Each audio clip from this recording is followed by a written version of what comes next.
तो नमस्कार, Rajputana Gir dairy farm में आप सबनु स्वागत है। तो मित्रों, हम एक बछड़ा तैयार कर रहे हैं गिर बुल के लिए। तो कैसा है, कैसा बनेगा, बराबर है, हमें कमेंट में बताइएगा। और अभी 20 दिन का हुआ है, 2 थन दूध पीता है उसकी माँ का।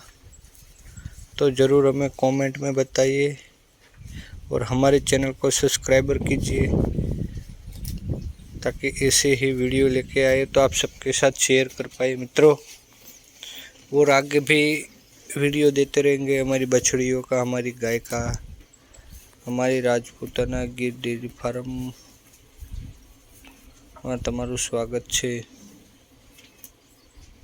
तो गाय, बछड़ी या बुल जो भी परचेस करना चाहे तो इसमें भी नंबर भी दिया गया है। और हम डायरेक्टली किसान से माल दिलाते हैं।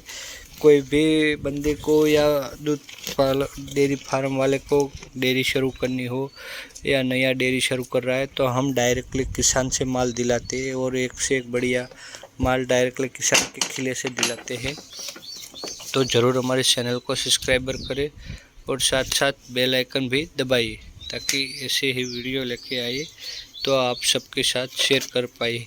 और हमारा ये बंसी 20 दिन का हुआ है, तो कमेंट में ज़रूर बताना कैसा बनेगा, बराबर है। उसके बाप भावनगर कामधेनु गिर गौशाला नंद, वो उसका बाप है। तो जैसा बाप है वैसा ही बेटा है, ठीक है। जय हिंद।